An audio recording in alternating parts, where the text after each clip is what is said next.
Bonjour, alors bienvenue à la 4e conférence plénière du Salon e-Marketing Paris 2016. Je voudrais qu'on applaudisse nos 5 speakers. On peut les applaudir. Allez, réveillez-vous. Le déjeuner est terminé, le café est terminé, il faut se réveiller. Ce sont donc 5 annonceurs emblématiques, pas de prestataires, pas de consultants. Et ils vont nous expliquer, vous expliquer ce qu'ils font en acquisition online, comment ils utilisent la data, on va parler de smart data, de big data, et comment on fait pour limiter la dépendance à Google. On en a aussi beaucoup parlé ce matin et hier. Donc je vais d'abord les laisser se présenter, et ensuite on aura une série de questions qu'ils ont préparées, et une série de questions que je vais inventer, parce que sinon c'est pas drôle, hein, si c'est juste répondre aux questions auxquelles on a préparé, ça n'a plus aucun intérêt, et surtout on va pouvoir interagir, puisque vous êtes 728 cet après-midi. Et donc, n'hésitez pas aussi à poser des questions. D'ailleurs, allez, j'ai décidé, Julien-Henri Maurice, ici présent, va offrir une bouteille de champagne à la personne qui posera la meilleure question. T'es d'accord, Julien-Henri? Très bien. Alors, Aude, dis-moi qui tu es, ce que tu fais dans la vie et surtout dans ta vie professionnelle. Dans ma vie professionnelle. Bonjour à tous, Aude Demange, je m'occupe en fait du marketing, de l'acquisition chez Mythic, donc tout ce qui est online et offline, donc aussi bien sur tout ce qu'on peut avoir sur la toile ou télé, radio, out of home. Merci. Julien-Henri. Bonjour à toutes et à tous, Julien-Henri Maurice, donc directeur marketing de Bazar Chic. Bazar Chic, leader français de la vente privée haut de gamme. Et dans mon périmètre, j'ai l'acquisition de trafic, la fidélisation, la data, le mobile et toute l'expérience client. Jacques. Bonjour à tous, donc Jacques Masson. En fait, je suis donc senior vice-président de VAC Alliance Group, qui est le leader européen du camping, avec 50 campings en propriété et plus de 17 000 mobil-homes un peu partout en Europe. Et en charge principalement de tous les sujets marketing stratégique et également innovation. Mais je crois qu'on ne parle plus de camping, maintenant on parle d'hôtellerie de plein air. Nous, on parle vraiment de camping parce que c'est un état d'esprit le camping, c'est avant tout. L'hôtellerie de plein air, quand on va dans un camping 5 étoiles, on ne s'attend pas à voir un voiturier qui gare sa voiture, ça n'existe pas. Donc non, on revient au camping. Et, par contre, le camping change beaucoup, est très innovant en termes de produits et très innovant aussi en termes de techno maintenant. Très bien. Adrien. Bonjour tout le monde. Donc Adrien Wissenbach, je travaille donc chez Menlook. Pour ceux qui ne connaissent pas, c'est un leader européen du prêt-à-porter pour hommes, donc plutôt lifestyle parce qu'on ne fait pas que du prêt-à-porter, mais aussi d'autres choses. Et donc je m'occupe de l'acquisition online, donc tout levier, tout pays. Et vous allez voir, je vais en parler un peu plus tard, on fait beaucoup à l'international, donc je pourrais vous donner plus d'informations là-dessus. Bonjour à tous, Sébastien Lelieur, je suis directeur e-marketing chez Mobalpa. En l'occurrence, c'est la société Fournier, on a plusieurs enseignes. On a 500 magasins en France, dont une enseigne SoCook, Mobalpa et Pérenne. Et je m'occupe de tout ce qui est digital chez Fournier, notamment l'acquisition, sur un marché qui est particulier, puisqu'on n'achète pas une cuisine tous les jours. Exactement. Donc, si on résume, du dating, de la mode, des campings, de la mode plutôt féminine, mais avec un peu... plutôt féminine, mais aussi 35% d'hommes quand même. D'accord. C'est comme 17% des lectrices de Elle sont des hommes. Adrien, donc de la mode masculine, et puis de la cuisine. Donc autant dire qu'on a 5 secteurs assez variés. Donc la première question un peu générique, c'est comment vous gérez votre acquisition online ou quels sont les leviers de prédilection? Est-ce qu'on en est encore à une logique où 90% de votre budget, c'est acheter des petits mots-clés chez Google? Aude. Je réponds. Alors nous, pour tout ce qui est acheter les petits mots-clés chez Google, c'est pas là où on va mettre tout notre argent. On n'a pas un catalogue produit très profond comme peuvent en avoir les e-commerçants. Donc effectivement, tout ce qui est search prend une petite part chez nous, même si bien qu'importante quand même. On va retrouver un mot en fait qu'on n'utilise plus beaucoup, mais chez nous, l'affiliation est très importante. Donc le marketing à la performance est très importante avec de l'emailing. Maintenant, la chance qu'on peut avoir, c'est vraiment qu'on a tout internalisé. Donc, on peut vraiment tout tester, tous les leviers. Et dès qu'ils sont performants, c'est quelque chose qu'on peut garder. Merci. Julien Henry. Google, un peu plus, je pense, élevé que chez Mythic. Néanmoins, non, on n'est pas à des 90% ou 80%, bien loin de là. L'affiliation et tout ce qui est performance, parce qu'on est héroïste en tant que pure player, est très importante. On a une grosse logique de partenariat que l'on développe en échange de visibilité également. Et puis la partie social ads, donc Facebook, est très importante, surtout, je pense qu'on y reviendra, sur les objectifs de mobile pour le download d'appli sont très importants. Et voilà. Merci. Jacques. Alors, nous, sur l'acquisition online, en fait, on ne fait pas que du online. Parce que pour moi, aujourd'hui, le online, enfin, ça n'existe pas un client online. C'est un client de tous les jours qui va sur Internet, entre autres, mais il va dans plein d'autres endroits. Par contre, ce qui nous intéresse, c'est qu'on fait de la campagne télé qui, aujourd'hui, je considère que c'est mon plus gros budget online, puisqu'aujourd'hui, on fait que des campagnes strictement héroïstes de télé, où on mesure l'incrémental de visites à chaque minute en temps réel, réalisé sur le site Internet. Donc c'est vraiment devenu un canal d'acquisition Internet pour nous de traquer la télé. Et notre deuxième canal n'est toujours pas Google. Notre deuxième canal, ce qu'on est en train de construire, c'est le CRM. Et on est en train de construire un gros projet CRM où, en traquant les clients, que ce soit des clients qui viennent visiter, des clients qui viennent dans nos campings, en enrichissant des bases de données, on arrive à avoir beaucoup d'informations sur les clients et on leur envoie des newsletters très détaillées, très précises, très affinitaires, qui nous permettent de générer du trafic sur le site Internet de façon importante. Donc en 1, la télé, en 2, le CRM, et en 3, Google et les autres leviers. Et Google est au même niveau que le SEO aujourd'hui. On investit autant en SEO que sur Google, hein, mais qui est des montants quand même significatifs, mais bon voilà, on diversifie au maximum. On a été très dépendant de Google au moment de... Il y a 3 ans, quand on s'est lancé, enfin 4 ans, quand on s'est lancé dans l'Internet, on a été très dépendant de Google, on en est revenu. Et donc maintenant, on a réarbitré complètement différemment la stratégie d'acquisition. Ok, Adrien. Oui, donc nous, on reste e-commerçant, donc c'est vrai que Google reste quand même notre partenaire numéro 1.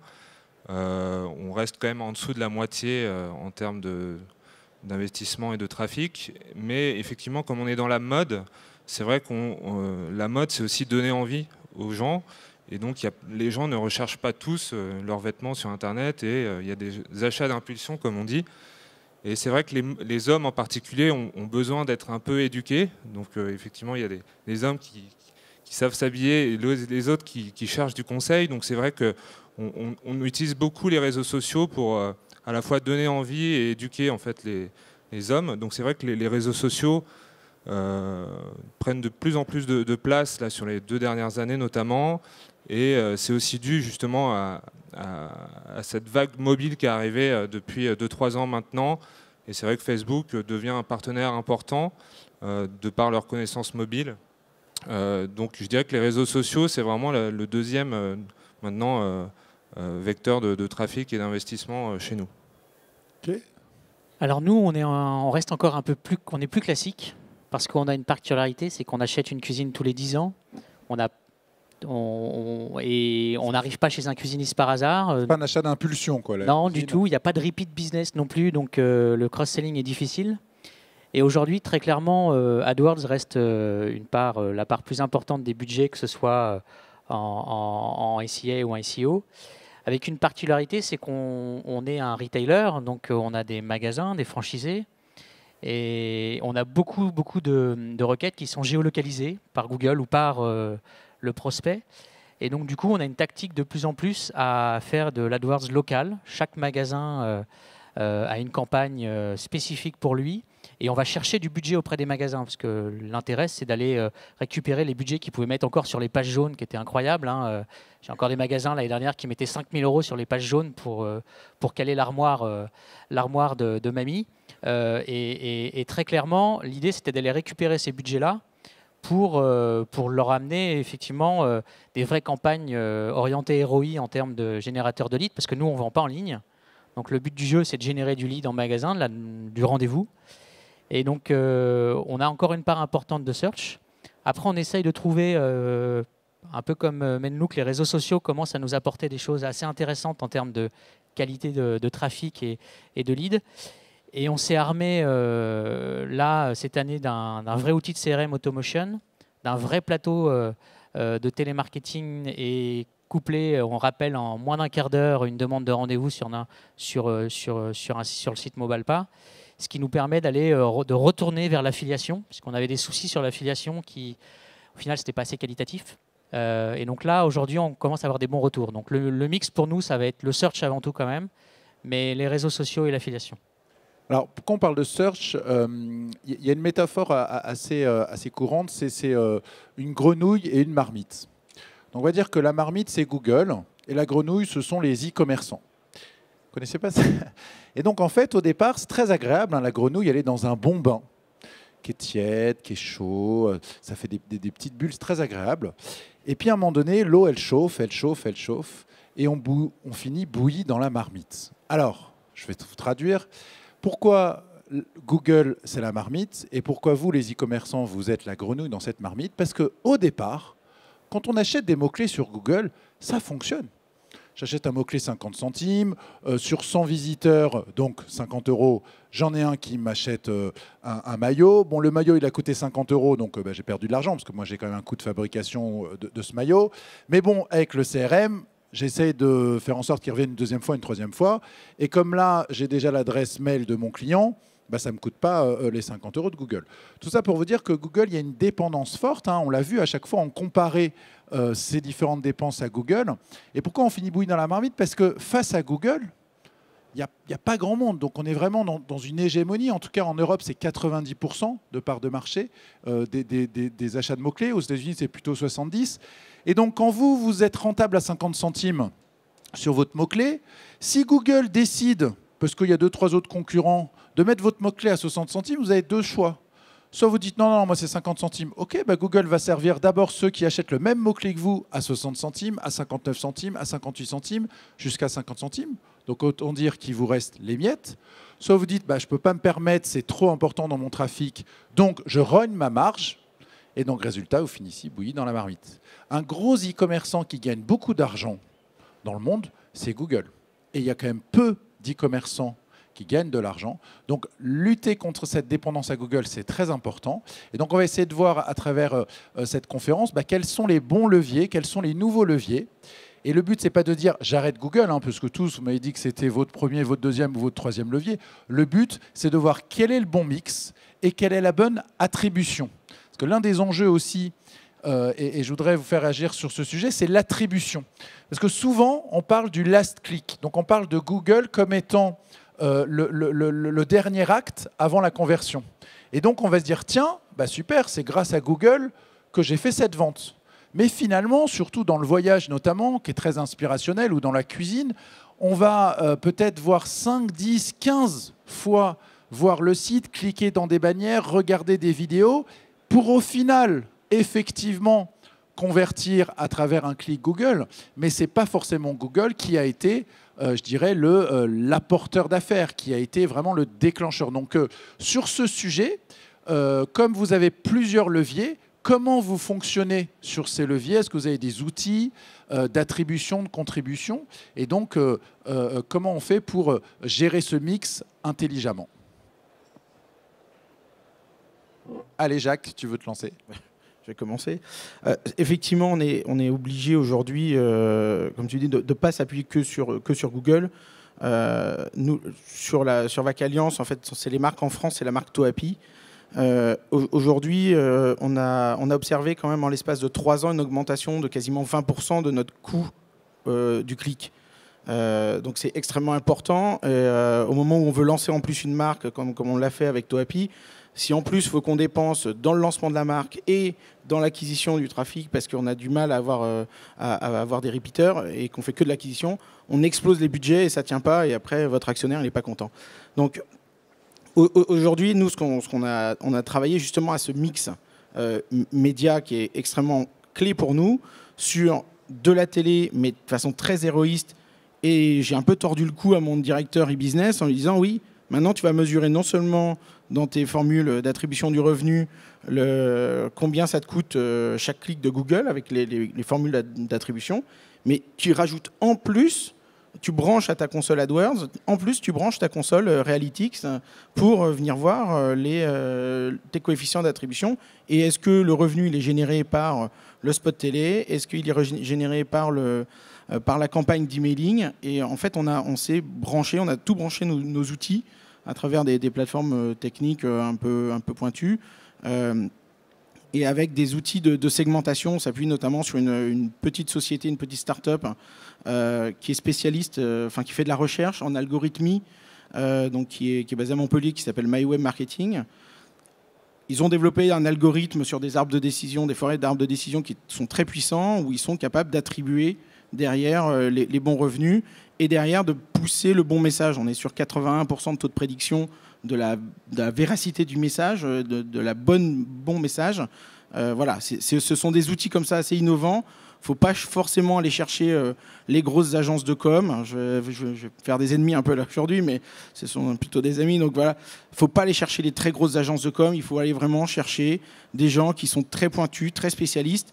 Et tout l'enjeu pour vous demain, c'est de trouver des gens dans vos équipes qui vont savoir animer ces réseaux de spécialistes, qui vont savoir leur faire parler les uns avec les autres. Voilà. Et ça, après, c'est très vrai aussi. C'est l'autre expérience qu'on a eue, c'était est-ce qu'il faut internaliser ou externaliser l'achat de mots-clés, qui est quand même toujours une question assez difficile. Et ben, on sort de la même chose. Il faut l'internaliser pour créer de la valeur pour l'entreprise. Par contre, si vous avez quelqu'un d'internalisé, il ne sera jamais au courant de tout ce qui se passe. Donc, il faut trouver les bonnes agences pointues qui vont venir l'aiguiller de temps en temps pour rendre quelque chose clé. Donc, voilà. Donc, mon message là-dessus, c'est les outils, l'innovation, et oui, les trouver dans des startups, dans des niches. Par contre, c'est aussi de l'humain, et c'est trouver des gens qui savent faire le lien et le pont entre tous ces gens-là. Adrien? Oui, donc pour trouver en fait votre mix marketing idéal, je pense que la chose la plus importante, c'est de vraiment connaître vos clients. Parce qu'en fait, qu'ils soient professionnels ou particuliers, hommes, femmes, vieux, jeunes, ou avec un panier moyen différent, en fait, ça va déterminer votre mix marketing. Vous allez d'abord savoir effectivement quels sont ces usages, c'est-à-dire où aller trouver ces personnes. Et la deuxième chose, c'est effectivement quel est le parcours d'achat, le temps d'achat en fait pour finaliser la vente sur votre site. Parce qu'effectivement, si vous êtes plombier et qu'en fait 99% des gens ils utilisent Google et ils achètent 5 minutes après être sur votre site, vous n'avez pas vraiment besoin d'un outil d'attribution pour savoir. Donc en fait, effectivement, plus votre parcours d'achat est long, et plus vous allez utiliser beaucoup de leviers pour aller jusqu'à la vente, et plus vous allez avoir besoin déjà de leviers différents, mais surtout d'un bon outil d'attribution. Donc pour répondre à ta question, Hervé, nous, on utilise Eulerian. Donc Eulerian, c'est un outil, c'est un concurrent de Google Analytics, c'est un outil, on va dire, un peu plus puissant, ce qui vous permet justement de calculer l'attribution notamment. Donc en tout cas, dans la mode pour hommes, dans notre secteur, c'est vrai que le parcours d'achat peut différer entre 1 et 10 jours. Donc déjà, à partir de là, on a besoin de savoir effectivement quelle est vraiment l'attribution, à quel levier on réattribue la vente. Julien Henry, comment tu gères ce mix marketing et cette attribution? L'attribution, nous, on la gère via Universal Analytics. En fait, on a eu une grosse réflexion en interne. Nous, les leviers sont internalisés. On ne travaille pas avec des agences. Moi, venant d'agence, j'ai un peu réintégré les métiers d'agence dans une factory en interne. Et on a dû vachement se challenger à en sortir du last click, en effet, parce que c'était une logique très cookie, très AdWords, avec, faut parler vrai, hein, c'est dogmatique. Oui, le haut du funnel, les 90%. Et donc, se challenger, on a dû le faire en vraiment allant chercher des modèles d'attribution ad hoc, donc en réattribuant des choses sur des leviers générateurs au début du funnel, donc comme l'emailing par exemple, comme l'inspirationnel, comme les réseaux sociaux avec la montée en puissance très forte depuis 3 ans de Facebook, et puis l'affiliation qui doit aussi être équitable parce que sinon forcément ils sont un peu en train de mourir si on ne les aide pas. Donc nous ce qu'on a fait, c'est qu'on a vraiment testé différents modèles d'attribution et finalement pour arriver à un modèle d'attribution personnalisé, eu égard à la typologie de produits que l'on vend et aux verticaux. Typiquement, on n'a pas le même mode d'attribution et ça n'a pas la même vie entre nos produits que l'on vend sur la mode ou entre l'univers de la maison qui va de la bougie jusqu'au sommier ou jusqu'à la caisse de vin ou de champagne. Donc c'est vraiment des choses très différentes. Et ce que l'on fait beaucoup, c'est que l'on challenge et qu'on regarde vraiment toute la lifetime value des clients. Donc en effet, je rebondis, la connaissance client est essentielle pour ne pas travailler en silo. Et cette connaissance client doit permettre de justement, par levier, par partenaire, voir ce que cela génère, donc de regarder tous les taux de conversion, y compris les paniers moyens, y compris le ROI sur le levier, et de pouvoir les challenger. Et le mix marketing en fait évolue par rapport à la qualité. Donc on arrive à regarder vraiment tout, et on voit si typiquement quelqu'un nous rapporte un panier moyen de 30 € et un autre de 60, bon bah il n'y a pas photo, on ne lâche pas l'autre, mais on capitalise, et c'est comme ça qu'on reste dans une logique itérative et évolutive, quoi. Aude. Ouais, alors nous, on est en plein dedans. Pour l'instant, on est encore au last click payant. On va dire, on marche encore comme ça. Maintenant, je reviendrai sur ce qu'a dit Julien et surtout Jacques par rapport à tout ce qui est le offline. On utilise aussi beaucoup d'outils pour pouvoir mesurer l'incrémental de la télé, ce qui n'est pas évident parce que comment c'est pas le tracking. Comment on fait pour traquer? Est-ce que si à 17h52 le spot télé c'est affiché et qu'on a des ventes entre 17h55 et 18h, on affecte et on sait mesurer le timing d'un spot avec l'incrémental de conversion? Alors, il y a des très bons outils pour ça, et ce qu'on va regarder, c'est bien sûr, en fait, on va regarder vraiment notre baseline, et à ça, on va ajouter justement l'incrémental. Qu'est-ce qu'il y aurait eu comme trafic s'il n'y avait pas eu ce spot télé? Maintenant, tu vas me dire, et s'il y en a deux des spots télé, cet outil va aussi gérer les collisions. Donc, c'est vrai que c'est quelque chose qui nous apporte beaucoup. Surtout pour, comme on le disait avant, surtout par rapport au fait qu'on travaillait très en silo avant entre le online et le offline. Aujourd'hui, vraiment, tout est réconcilié, en tout cas chez nous. D'accord. Sébastien, peut-être sur les mix? C'est un peu comme Mythique, on est en plein dedans sur les modèles d'attribution, puisqu'on essaye justement d'aller chercher d'autres axes qu'AdWords. On a aussi, par rapport à la pub télé, un outil qui s'appelle Olimetrics, qui nous permet justement de voir la capacité drive to web d'un. Parce que nous, on ne génère pas de l'achat en ligne, donc on est toujours dans une démarche plutôt de visite ou de lead. Et donc, on essaye justement de driver un peu nos campagnes d'achat classiques télé par rapport à ça.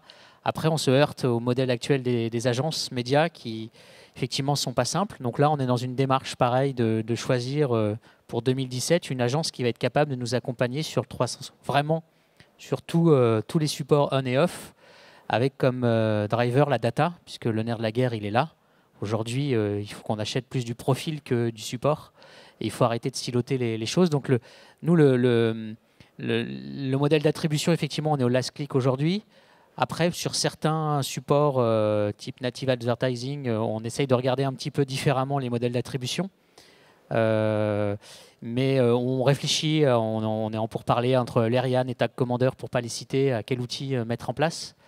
Après, moi j'ai une autre problématique, c'est qu'il faut que le magasin il joue le jeu aussi. On a des ERP, des CRM, mais il faut que ce soit bien utilisé, managé en magasin. Et ça, quand on est dans un retailer, c'est ultra compliqué. Donc il faut essayer de travailler sur les différents tableaux, parce qu'on peut avoir la data, mais si on ne peut pas réconcilier à la fin, ça n'a pas d'intérêt. Donc ouais, c'est des sujets qui sont vraiment... Mais par contre, je pense que le nerf de la guerre, c'est d'avoir la capacité en interne à être capable d'analyser. C'est bien l'outil, mais il faut avoir les gens en interne pour pouvoir l'utiliser. Moi, aujourd'hui, je n'ai pas encore ça en interne, et on veut internaliser le traffic management pour pouvoir accompagner et driver nos agences et être capable d'analyser ce qu'on a en face de nous, parce qu'on a de la donnée dans tous les sens. Mais il faut du temps et il faut un savoir-faire qui n'est pas simple. Donc s'il y a un candidat dans la salle... Voilà, traffic manager. Alors, on a parlé de branding, donc on a parlé de télé bien sûr, mais le branding c'est aussi l'affichage, c'est aussi la radio, qui est de plus en plus héroïste. Est-ce que vous pratiquez dans votre acquisition online le branding hors télé? Lequel? Et comment il s'inscrit dans votre stratégie globale? Absolument pas. Non, chez nous, on parle très peu de branding. D'ailleurs, on parle quasiment pas de branding, même pour la télé. La télé, comme je disais tout à l'heure, on va vraiment regarder comment la mesurer, et on va vraiment regarder la performance de la télé. Donc encore moins en online. En online, en fait, toutes nos campagnes vont vraiment être définies par la rentabilité de la campagne. Donc clairement, on ne parle pas de branding, on parle vraiment de performance. La performance qui est mesurée quasiment au cas par cas, partenaire par partenaire, voire même emplacement par emplacement. Et encore une fois, en plus, en ayant un modèle quand même assez particulier, on est vraiment un business de churn en plus. Donc l'acquisition pour nous, c'est vraiment le principal challenge. Parce que plus vous fonctionnez et moins vous fonctionnez. Parce que si on arrive à trouver rapidement l'âme sœur, on va vite se désabonner. Donc finalement, c'est ça, c'est notre job. Hein. Mais bon, effectivement, ça va un petit peu à l'encontre. On est vraiment, comme je disais tout à l'heure, sur un business de churn. Clairement, la rentabilité pour nous va être très importante. Maintenant, comment on la mesure? C'est vrai qu'on va être sur de l'inscrit gratuit. C'est pas comme ça qu'on va gagner de l'argent. On est vraiment sur de l'inscription puis de l'abonnement. Donc c'est vrai que c'est aussi un modèle, on n'est pas un e-commerçant, c'est un peu plus compliqué. Mais encore une fois, on arrive vraiment à regarder des KPIs de performance chez nous qui sont vraiment le coût d'acquisition et le ROI in fine. Et on va vraiment regarder tous les partenaires par rapport à ça, donc très détaillé. Alors, votre fondateur historique disait que son business, votre business, ce ne sont pas les gens célibataires, ce sont les gens sentimentalement disponibles. Et que ça élargissait peut-être un peu le périmètre. C'est ça. Alors, si tu peux me le mettre dans les datas à trouver que je pourrais trouver, je signe. Peut-être une DMP spécialiste.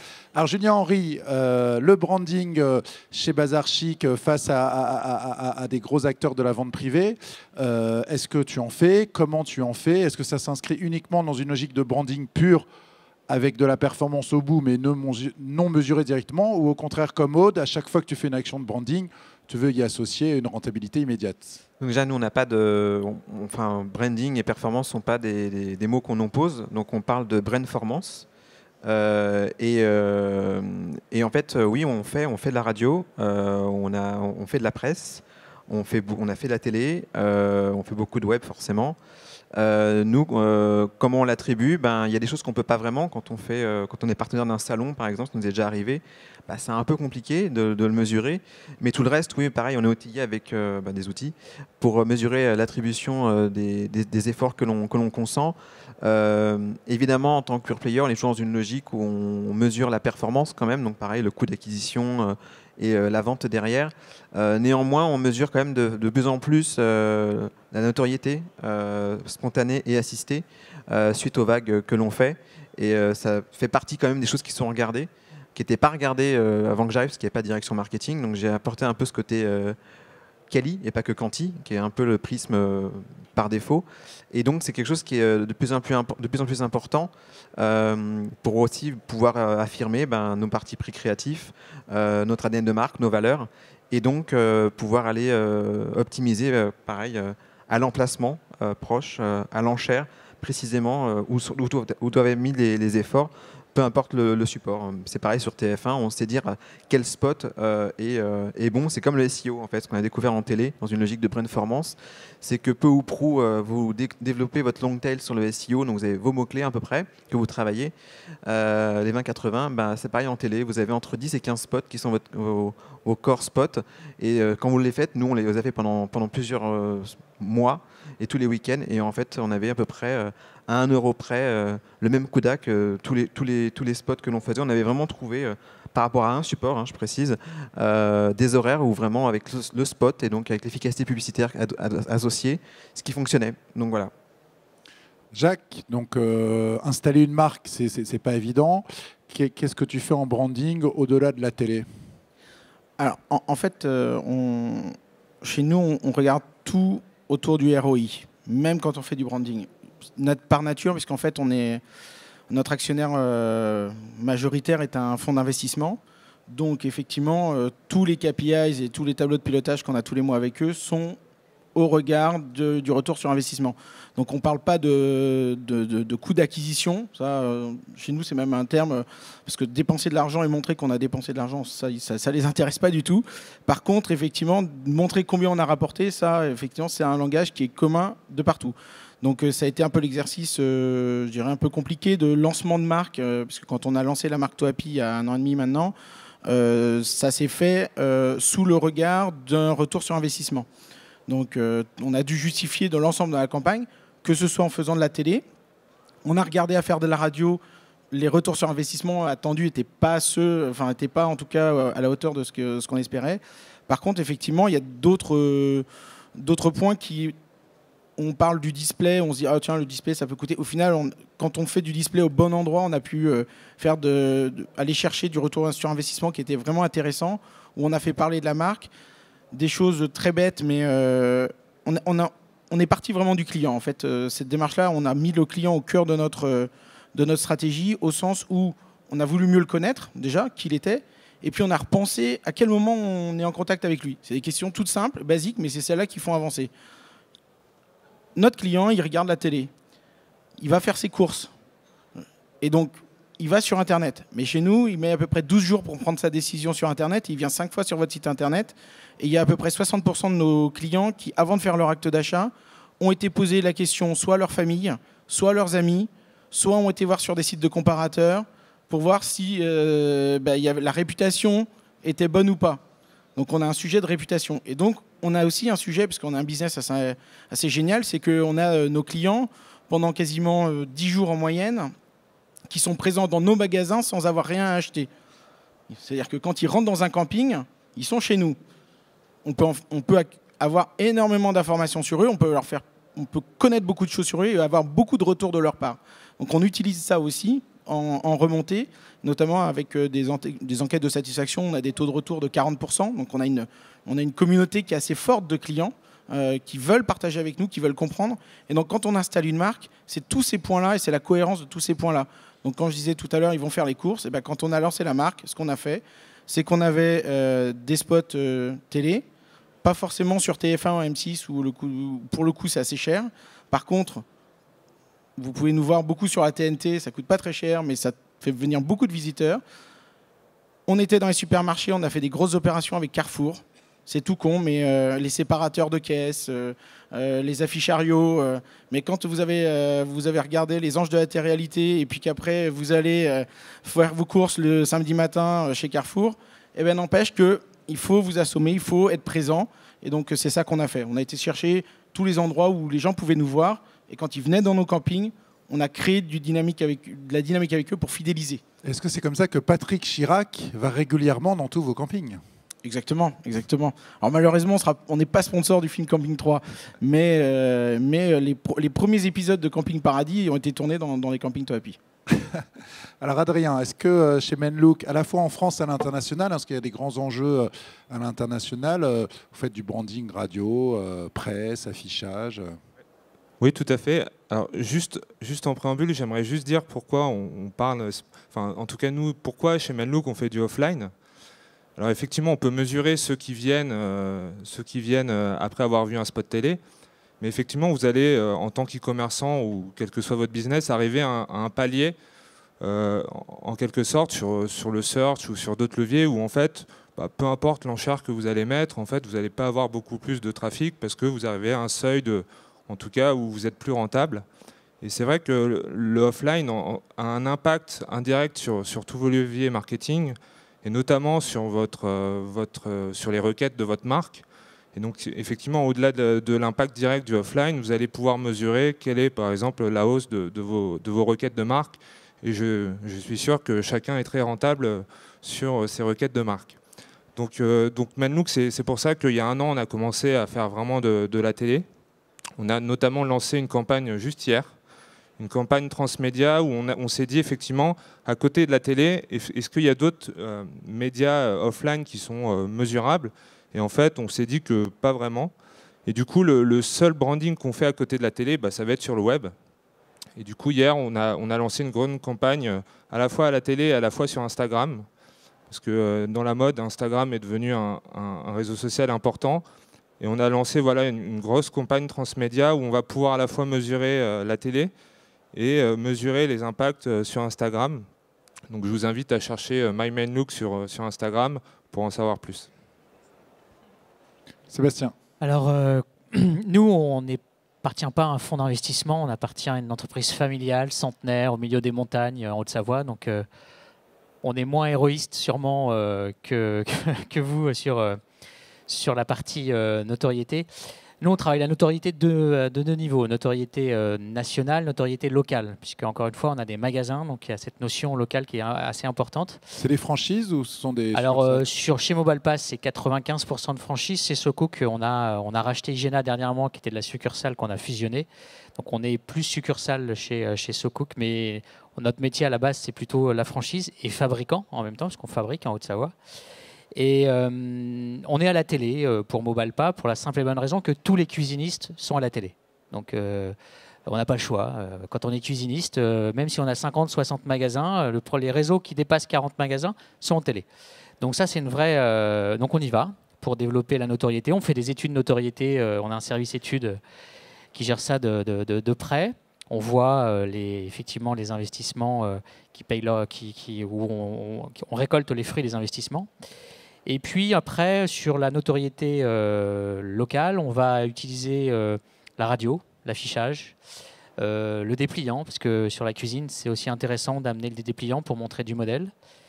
Et aussi du digital en notoriété. On va aller travailler nos futurs clients en mode inspiration. Donc on va travailler le native advertising, on va travailler un peu les réseaux sociaux.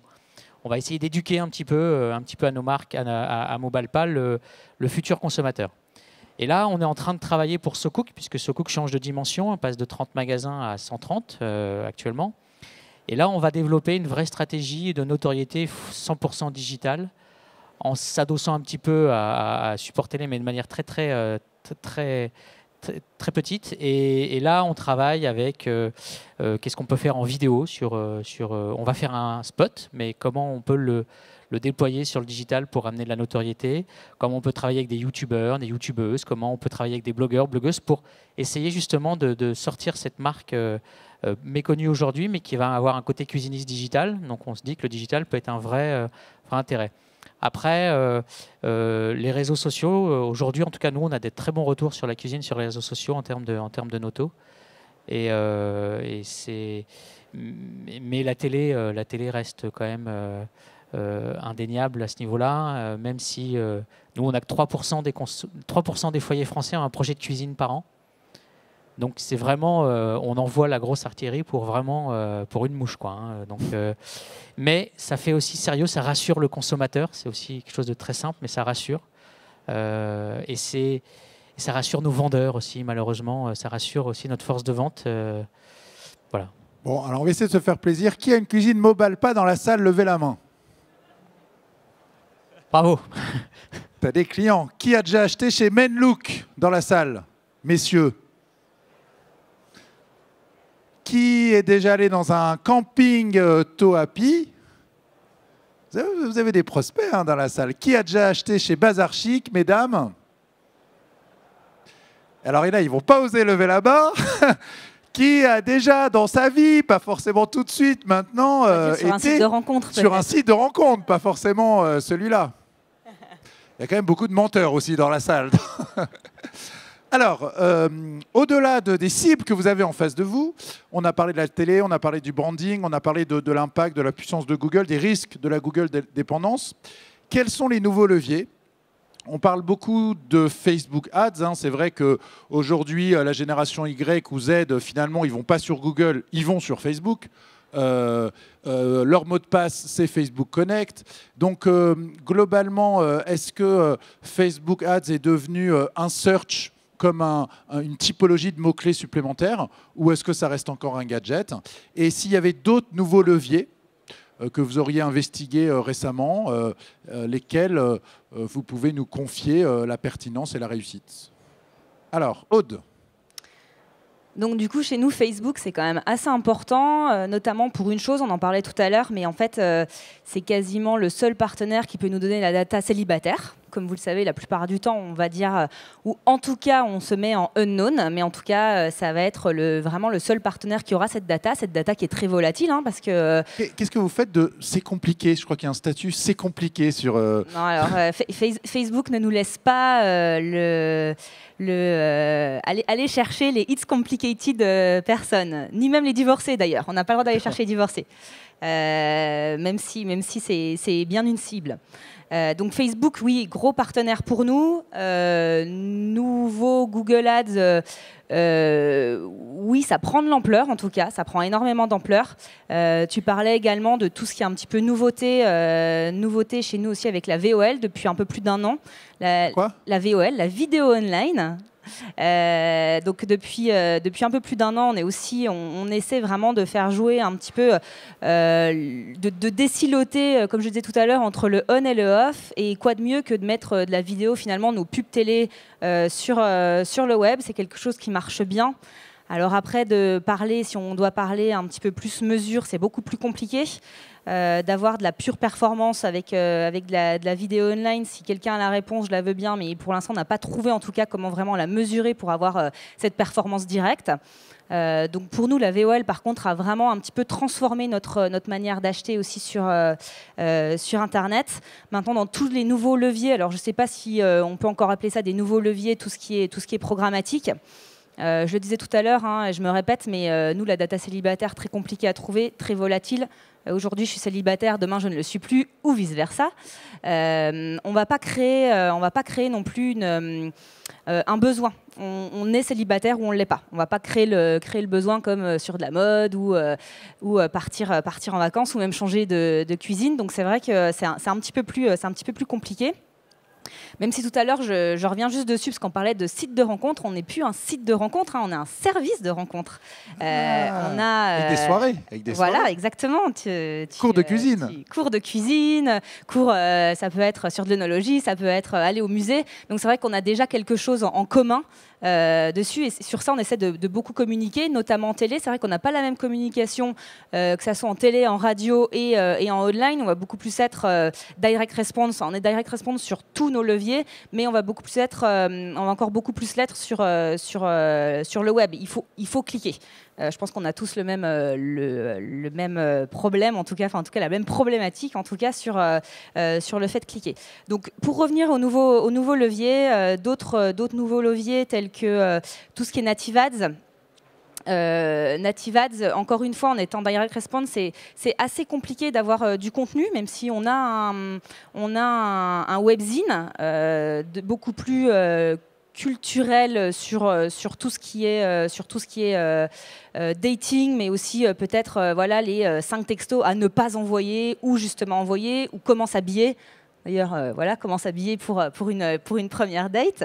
Alors, comment s'habiller pour une première date? Dis-nous, Aude, comment s'habiller pour une première date? Écoutez, je vous invite à aller voir sur Up to Date, du coup, notre webzine. Je ne pense pas être la mieux placée ici pour donner des conseils en termes de tenue. Je laisserai Julien ou... un petit partenariat avec Adrien pour habiller l'homme lors de la première rencontre. Oui, j'allais dire, de notre côté, on a les mêmes articles. C'est bizarre. Ah ouais, comme quoi on se rejoint. Mais voilà, mais d'ailleurs pour revenir à nos events, il y a même des events, alors pas en France, mais des events justement pour coacher. Ça va pas être des events justement hommes-femmes, mais des events que hommes pour un petit peu plus les coacher. Donc on va vraiment aussi sur un style beaucoup plus lifestyle et comment on va faire pour dater. Donc du coup le Native Ad, si on va vraiment sur du contenu, c'est un petit peu plus compliqué parce que justement si on doit parler de performance, on va pas être sur de la performance pure. Mais en tout cas, c'est des choses qu'on est en train d'investiguer. L'idée, c'est de rentrer dans l'intimité de ces futurs clients et de montrer que vous n'êtes pas là juste pour les capter à l'instant T, mais peut-être les suivre, les aider, les guider, les aimer. Exactement, c'est ça, les aimer. Maintenant, on sait que Mythique, en France, en tout cas, ça représente 6% des mariages. Donc, on est quand même là. Une personne sur 5, alors je ne sais pas si c'est vrai, peut-être que vous me le direz, on dit qu'une personne sur 5 en France connaît un couple mythique. Donc, je ne sais pas si c'est vrai. Je vous laisse lever la main pour ceux qui en connaissent. Moi, je pense qu'on est dans une très très bonne moyenne. Mais donc voilà, Mythique, en tout cas, on essaie d'être là vraiment sur tous les leviers. Je disais tout à l'heure avec une grande flexibilité, sachant qu'on a toutes nos équipes en interne sur le online, très facile pour tout ce qui est test and learn. Ok, Julien-Henri, est-ce que Facebook Ads c'est significatif chez toi et quels sont les autres nouveaux leviers que tu as pu tester ces 6-12 derniers mois? Facebook Ads, clairement un partenaire qui est devenu très stratégique. Pour le dire simplement, enfin c'est mon parti pris. Sur le mobile, en tout cas, nous 60% de l'audience chez Bazarchic est mobile. Donc c'est important, c'est une vraie révolution. Quand je suis arrivé il y a 3 ans, on était à 7%. Donc on a vu quelque chose se passer. Et Google, sur la partie mobile, ce ne sont pas les meilleurs, en tout cas pour nous, en termes de download d'appli et de ROI. Donc on a essayé d'autres choses. Bon, pour moi, il y a deux choses qui ont vraiment changé dans la stratégie et qui ont fait qu'on a essayé de nouvelles choses. C'est ce qu'on a un peu dit en filigrane, c'est le contenu, donc la VOL, l'image inspirationnelle qui a vraiment fait qu'on a dû regarder autre chose que Google et Last Click. Donc ça, c'est déjà une première chose. Et Facebook, par exemple, il y en a d'autres, y répond. Et la deuxième chose qui a vraiment, pour moi, changé la donne, notamment avec Facebook, c'est ce qu'a dit Aude, c'est que la data, en fait, ce qu'on peut mettre dans les campagnes d'acquisition, a changé tout le paradigme de comment on faisait notre métier. Et moi, il y a une vraie convergence entre mon CRM et mon acquisition. C'est-à-dire qu'aujourd'hui, l'acquisition travaille à du PRM, à l'activation, à ce que ses membres deviennent des clients. Et donc, ils sont vraiment intéressés par cela. Moi, mon responsable acquisition, c'est pas juste un générateur de membres. Sinon, il s'est trompé de maison, en tout cas, chez moi. Donc, ce qui a vraiment changé, c'est ça. Et donc, le mode exploratoire de tout cela nous a amené à beaucoup considérer, en effet, Facebook, dont les forces de ciblage sont très précises et où on peut vraiment onboarder, comme on dit, ces data pour pouvoir faire du lookalike, donc des choses comme ça. Facebook est très fort là-dessus. Bien sûr Google, mais si vous regardez bien ce qui se passe en acquisition sur certains sujets, c'est intéressant d'observer que sur certains formats ou certains sujets, c'est un peu Google qui court après Facebook actuellement. Ce n'était pas le cas il y a 3 ans. Autre chose qu'on a testé, en effet, on est dans une logique où quand on n'est pas en télé, on regarde côté vidéo online. Encore une fois, pour le côté vol. Vol. Je voulais être sûr de ne pas reprendre l'acronyme, mais ouais, donc en vol. Et donc, on va travailler tout le funnel pour pas être justement, encore une fois, c'est dans cette logique de je parlais, pas être que sur du last click. Donc, on va travailler aussi le début du funnel et pas que la conversion, donc sur l'inspiration, sur la considération, etc. Le native ads est également un sujet que l'on explore actuellement. Dans une logique de direct response, en effet. On est avec des partenaires qui quand même s'engagent sur des niveaux de performance. Et puis le programmatique est quelque chose que l'on a testé. Aujourd'hui, on le teste plutôt sur le mobile que sur le web. Parce que c'est notre première stratégie, c'est vraiment le mobile qui est central. Parce que sur le programmatique pur, en programmatique, justement parce qu'à l'époque, encore une fois, c'est un peu de notre faute aussi, on était encore trop last click, forcément la lecture des chiffres n'était pas en leur faveur, et donc on a revu un peu notre copie, et les choses que l'on fait, on le fait sur le mobile parce qu'on peut vraiment voir tout ce qui se passe, encore une fois, sur les sessions, sur les tokens, sur l'OS, sur le Wi-Fi, le non-Wi-Fi, etc. On peut tout regarder, et du coup on peut être très chirurgical sur tout cela, et c'est en étant chirurgical, donc c'est pas le gros du volume, mais c'est cette chirurgie-là qui apporte l'incrémental. Jacques, quels sont les leviers un peu sympas que tu as pu tester et est-ce que Facebook Ads en est un significatif? Alors, en fait, nous, on n'a pas testé Facebook Ads. On est plutôt dans une réflexion où on veut limiter la publicité. Ce qu'on vend, nous, c'est une expérience de vacances. Ce qu'on vend, c'est des souvenirs. Et donc, on est vraiment dans l'expérience. Et donc, ce qu'on va aller chercher, au contraire, c'est que nos clients soient des relais de plus en plus forts auprès de futurs clients chez nous. Le brand advocate. Exactement. Et donc et ça on le décline sur 2 axes. Le premier axe dans notre travail sur notre CRM. Donc et là la data est au cœur du sujet. Donc on est en train de croiser des bases de données de façon très importante pour faire du ciblage en CRM et de la segmentation extrêmement précise, très affinitaire, pour aller pousser l'expérience camping, puisqu'aujourd'hui, un camping, ça a beaucoup changé.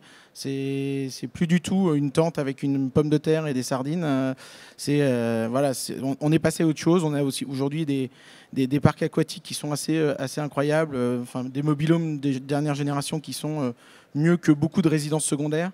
Donc voilà, ça, il faut qu'on le montre. Faut qu'on fasse connaître le produit. Donc on a ce sujet-là. Et donc pour ça, il faut qu'on connaisse bien nos clients pour savoir leur pousser. Qu'est-ce que je leur pousse? Est-ce que je leur pousse de la destination parce qu'ils veulent absolument aller à Palavas? Ou est-ce que je leur pousse un produit parce qu'ils veulent être assurés sur le fait qu'un mobil-home, ce n'est pas un vieux truc décomposé. Donc ça, on est vraiment dans cette logique d'un CRM très, très alimenté en data, et on va très loin dans la recherche de data aujourd'hui, avec, je vous l'ai évoqué tout à l'heure, notamment avec des partenaires comme MyWeb, sur la partie analyse de données, et on s'appuie sur une équipe de chercheurs de l'Université de Montpellier pour faire de l'analyse de data assez pointue. Ça, c'est le premier axe. Le deuxième axe qu'on a, il est vraiment expérientiel dans nos campings. Ce qu'on veut, c'est que nos clients parlent de ce qu'on fait. On sait qu'il y a aujourd'hui 60% qui interrogent les autres. Demain, ce sera 70, 80, ça va augmenter, on le sait. Il faut qu'on parle de nous. Il faut que nos clients parlent de nous. Et donc, pour ça, il faut qu'on leur amène du contenu. Donc, on a une vraie stratégie de contenu, de génération de contenu. On a une équipe d'animation aujourd'hui extrêmement professionnelle, d'ailleurs, avec une équipe centrale qui s'est transformée en studio de production, et avec des animateurs dans chaque camping qui créent de l'animation, qui sont tous avec leur GoPro, qui vous filment et qui vont chercher ce contenu pour le pousser, pour que nos clients le poussent sur leur Facebook. Et donc, j'ai envie de dire Facebook oui, Facebook Ads non. Voilà. Donc en gros, la meilleure pub, c'est votre client. Exactement. Et pour même donner une petite innovation sur laquelle on est en train de travailler, pour vous dire à quel point le camping change, aujourd'hui on est en train de travailler sur la mise en place de caméras, de mini-caméras dans les campings, pour retracer les parcours clients. Oula, c'est dangereux le parcours client dans un camping. On promet qu'on ne garde pas du tout la photo des gens, et on est vraiment dans du prédictif.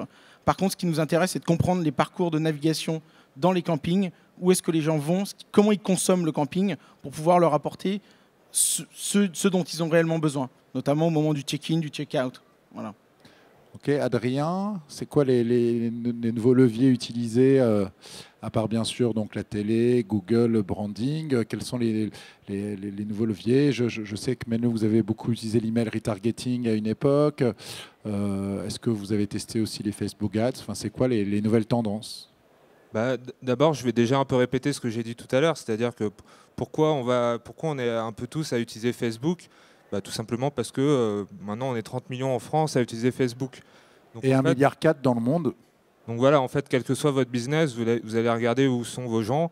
Bon, je travaille pas dans le B2B, mais j'imagine que ceux qui travaillent dans le B2B veulent tester LinkedIn ou ont testé LinkedIn. Donc nous, effectivement, Facebook est devenu très important. Instagram, comme je le disais tout à l'heure, parce qu'effectivement les amateurs de mode sont sur Instagram. Donc on va pas tester au hasard chaque nouveau levier. On va regarder effectivement que font les gens, qu'est-ce qu'ils vont voir comme site, quels sont leurs usages, est-ce qu'ils utilisent beaucoup encore l'email, est-ce qu'ils utilisent beaucoup Facebook, Twitter ou d'autres choses, et puis on va faire du test. Donc effectivement, on va plus s'adapter effectivement à l'utilisateur. Et effectivement, comme tu le disais à l'instant, le retargeting, c'est aussi quelque chose d'important pour nous. Dans la mode, il y a beaucoup de curieux. Alors, même si les hommes font moins de lèche-vitrine, ils en font quand même un peu. Donc effectivement, le retargeting est important, et encore plus important dans un secteur compétitif. Voilà, pour répondre à la question, je dirais que c'est beaucoup Facebook, beaucoup les réseaux sociaux de façon générale, et aussi du native ads. Comme je disais tout à l'heure, on a aussi besoin d'éduquer, de pousser des articles. Donc les fameux articles, on a aussi un webzine qui s'appelle le Menlook Tribune, et on engage les gens assez haut pour leur montrer effectivement comment bien porter un polo, une chemise, des choses comme ça. Alors justement, Aude n'a pas voulu nous dire comment un homme doit se présenter à son premier date. Donc toi, Menlook, qu'est-ce que tu peux nous dire? Quel est l'habit idéal en cas d'une première date? Moi, je dirais que le plus important, c'est d'être à l'aise. En fait, d'être assez chic, mais d'être pas trop différent de ce qu'on porte d'habitude. Parce que le plus important, c'est d'être à l'aise avec la personne en face de soi, surtout pour un premier rendez-vous. Pourtant, les défauts, peut-être que... Love your imperfection. Voilà, on peut aimer ses imperfections. Ok, Sébastien, c'est quoi tes leviers? Alors, c'est vrai que toi, tu as une logique très locale. On a dit que les pages jaunes, c'était compliqué.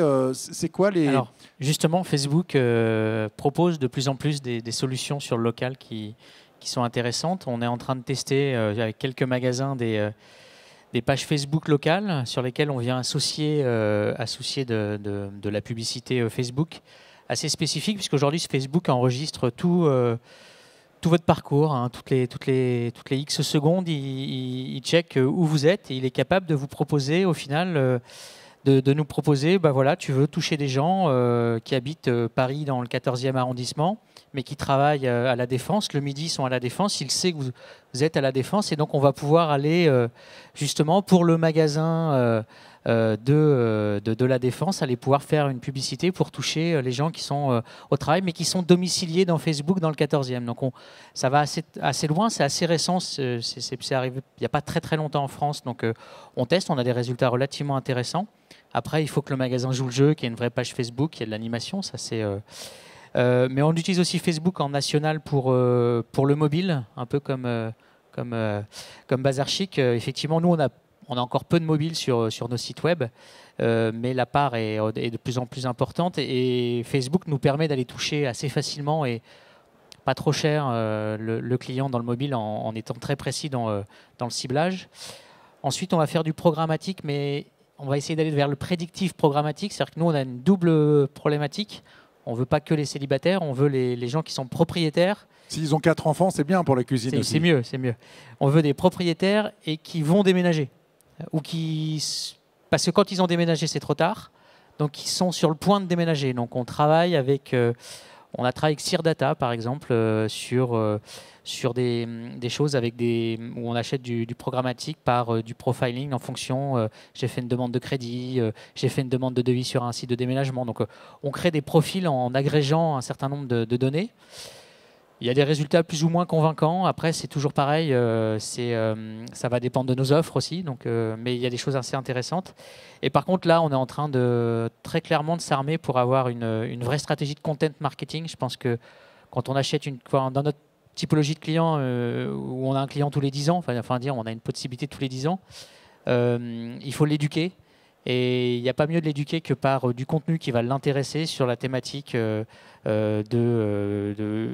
notre thématique. En plus, on est sur un marché qui n'est pas simple. Hein. La cuisine, c'est l'achat plaisir, la peur au ventre. Parce que vous ne savez pas combien ça va coûter, vous ne savez pas comment ça va se passer quand vous allez rentrer dans le magasin. Donc, on a un besoin aussi de rassurer, d'évangéliser le marché. Donc, on est en train de s'armer en interne pour pouvoir produire du contenu. Parce que le nerf de la guerre, le contenu, c'est bien gentil, mais il faut savoir le produire. Et on n'est pas armé de base pour ça. Et le Native Ads va nous permettre justement de travailler ce content marketing, mais aussi des partenariats avec des blogueurs, des youtubeurs, etc.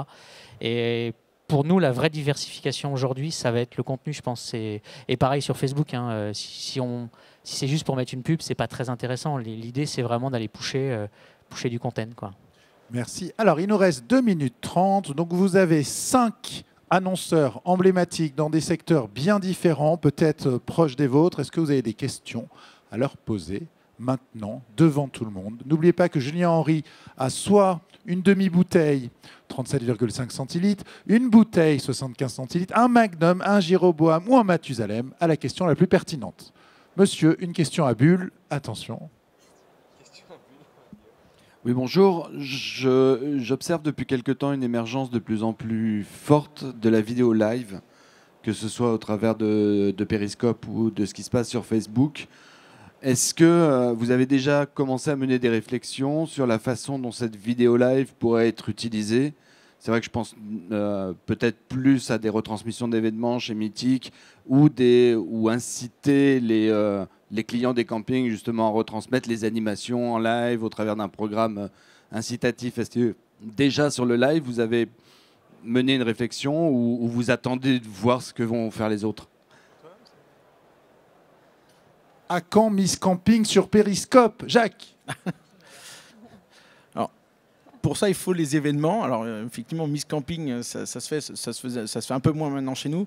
Par contre, effectivement, les vidéos live, c'est des sujets qu'on n'a pas encore abordés, mais qu'on va aborder. On est en train de préparer justement le contenu qu'on va pouvoir mettre.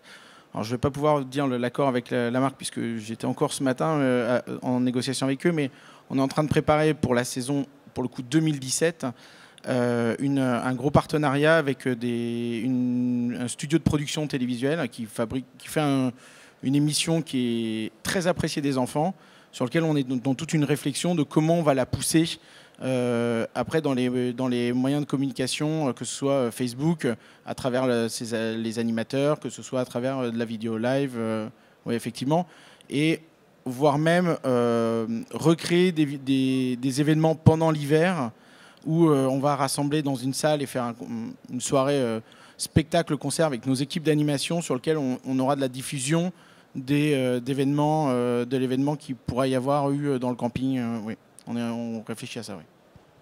Merci. Bon, 75 centilitres, 1,5 litre. Julien Henry, qu'est-ce que tu en penses? Alors, une dernière question peut-être. Ici, très bien. 2 questions pour le même micro.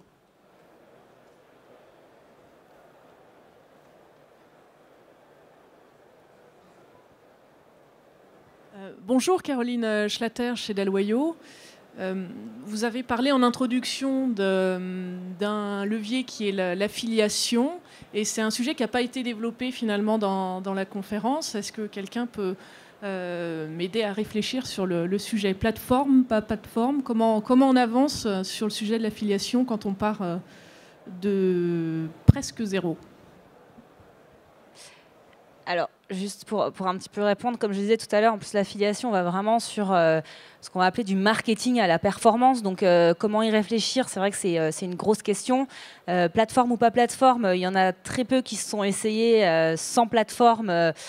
Bon, les plateformes sont quand même, en tout cas, là je parle pour Mythique, pour nous, c'est quand même une grande aide. Les plateformes, elles savent vraiment bien nous conseiller. Dans ce que j'appelle affiliation, effectivement, on n'a pas développé, mais c'est de l'affiliation au sens vraiment large, parce qu'en fait, finalement, en affiliation, on retrouve un petit peu tous les leviers. Alors, c'est pas non plus comme il y a 10 ans où on retrouve du search en affiliation, il y en a de moins en moins. Mais en fait, l'affiliation, c'est un petit peu tous les leviers. C'est aussi bien du display, c'est de l'emailing, c'est du social, tout ça à la performance. Donc, pour moi, l'affiliation, c'est vraiment déjà avoir une bonne... On parlait de connaissance client tout à l'heure, mais c'est aussi avoir une bonne connaissance de ses clients pour pouvoir bien le pousser. Et c'est vrai que, en tout cas, pour Mythique, nos plateformes d'affiliation, on en est très, très contents. On ne serait pas prêt à prendre tous nos affiliés en direct. Ça a une vraie valeur ajoutée pour nous. Que je vais citer, Public ID, qui nous aide énormément aussi sur de l'emailing, sur de la déduplication, avec lesquels on a été vraiment un petit peu précurseur sur le sujet. Donc l'affiliation, oui, pour moi, c'est un vrai sujet. C'est un vrai sujet que tous les annonceurs devraient avoir. Maintenant, il faut vraiment prendre l'affiliation comme en fait un regroupement de tous les leviers d'acquisition online. Oui. Bonjour. Ouais, je voulais revenir par rapport à l'histoire de la métaphore de la grenouille dans la marmite. C'est une question qui s'adresse un peu à tout le monde, parce que vous avez présenté ça comme quelque chose qui était inévitable dû à Google, et qui était forcément la force de Google, mais on peut aussi voir le fait que les prix augmentent sur Google, juste lié au fait qu'il y a soit un marché de plus en plus compétitif. C'est le cas d'ailleurs, c'est pour ça que ça augmente. C'est pas forcément la faute de Google, c'est juste représentatif d'un marché qui est de plus en plus compétitif, et donc il faut accepter que les prix augmentent. Et donc je voulais un peu avoir la vision là-dessus, si vous acceptiez cette hausse des prix comme quelque chose de naturel, et forcément un marché qui évolue, où il y a de plus en plus de compétition, il faut accepter potentiellement de rogner sa marge ou augmenter ses prix pour avoir de la croissance. Non, pas de chez Google. Ou si vous étiez plutôt de l'avis, justement, c'est la faute de Google, il faut être moins dépendant de Google, parce que forcément tout le monde passe par ce levier. Sur Google, en fait, ce qu'il faut accepter, c'est d'arbitrer. En effet, les CPC ont beaucoup augmenté d'année en année, eu égard à une concurrence accrue. Mais je pense que c'était un peu le filigrane de la conférence, c'est que à force que ça augmente, et le panier moyen, si vous regardez les chiffres FEVAD, qui lui ne fait que diminuer, il y a un moment, le paradigme, ça va pas. Enfin, je veux dire, je suis pas méchant, mais moi, je suis passé discount, donc je peux pas ne pas être rentable pendant 15 ans. Donc, on est rentable chez Bazarchic, il faut qu'on le reste. C'est une de mes prérogatives d'avoir un PNL, quoi. Donc, c'est pour ça qu'on est obligé de se diversifier. Donc, rien contre Google. Et c'est pour ça que c'est des vrais métiers de spécialistes et d'expertise, où en fait, il faut arriver quand même à faire baisser, ou en tout cas à bien challenger nos CPC. Et c'est après toute la chaîne de valeur. C'est pour ça que je parlais tout à l'heure, vite fait, de coût d'acquisition, mais c'est vrai que c'est pas que la seule chose. C'est qu'il faut regarder tout ce qui se passe derrière. Et donc, le parcours client, le customer journey, etc. Il faut travailler tout son SEO, il faut travailler son responsive. Il faut voir ses parcours clients entre applications et web, donc en cross-device. Donc, il y a plein de sujets qui font que Google est toujours un partenaire stratégique, mais qu'en fait, pour contourner un peu cette hausse et cette barrière à l'entrée, pour certains acteurs en tout cas, on est obligé de se diversifier et d'aller voir autre chose que juste du mot-clé et où on s'exprime finalement peu, en tout cas sur une partie réseau de recherche. Et c'est pour ça que quand même Google a quand même des arguments, c'est qu'il y a le côté display, il y a le côté YouTube, etc. Il y a plein de choses. Mais nous, on diversifie, on fait beaucoup de bêta-tests pour vraiment essayer de voir comment on peut arriver à finalement avoir quand même un niveau qui reste rentable. Adrien, tu voulais rajouter quelque chose? Oui, juste un mot. En fait, je pense que juste sur la hausse des CPC sur Google, je pense que c'est assez challengeant. Parce qu'effectivement, je pense que, par exemple, nous on prend l'exemple, c'est que en fait, l'audience mobile, un peu comme mes compères, en fait, a beaucoup augmenté. Et c'est vrai qu'il y a beaucoup de gens qui sont sur AdWords qui en fait ne veulent pas bider sur le mobile parce qu'ils n'ont pas de site mobile, par exemple, ou ils ont un taux de conversion assez faible. Donc en fait, c'est effectivement, si vous bidez autant sur le mobile, en fait, vous allez réussir à stabiliser votre CPC et avoir un CPC qui, au final, n'augmente pas trop, parce que peu de personnes bident sur le mobile, et c'est vrai que les CPC sont beaucoup plus faibles. Donc c'est à vous, e-commerçants, en fait, de travailler le mobile pour effectivement avoir un taux de conversion qui se rapproche un peu du desktop, et ainsi pouvoir bider, on va dire, presque au même niveau sur mobile que sur desktop. Après, il y a juste une remarque générale. Aucun entrepreneur acceptera de diminuer sa marge pour l'affilier à un partenaire. Enfin, je veux dire, il y a un moment, juste revenons sur les basiques. On se fait plaisir en disant on dépense de l'argent, on fait du marketing et tout. Au final, on fait tous partie d'une entreprise qui a une réalité économique. Votre marge, c'est le truc que vous devez garder le plus possible. Si vous acceptez de diminuer votre marge pour le filer à un prestataire dont hégémonique et qui va ne faire qu'augmenter, je veux dire, arrêtez tout de suite de monter montez pas de boîte surtout. Enfin, soyons très clairs, parce que sinon vous ne durerez pas longtemps. Donc il y a un moment, c'est à vous d'être innovant, d'aller chercher d'autres moyens pour faire en sorte de maîtriser votre marge. Voire même d'autres mots-clés. Hein. Il y a des voyagistes notamment qui ont des millions de mots-clés parce qu'ils utilisent aussi les fautes d'orthographe. Ils utilisent aussi les villes avec les dates. Hein. Si on tape Paris-Venise du 19 au 24 février, on a beaucoup plus de chances d'arriver à une conversion que juste taper Paris-Venise. Donc il faut aussi être de plus en plus smart, de plus en plus pertinent.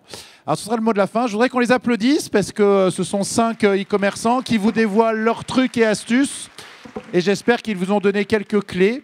La thématique générique du salon, c'est data versus content. Ce qu'on peut dire, c'est que c'est data et content pour avoir une acquisition pertinente et rentable. Bonne fin d'après-midi et merci à vous.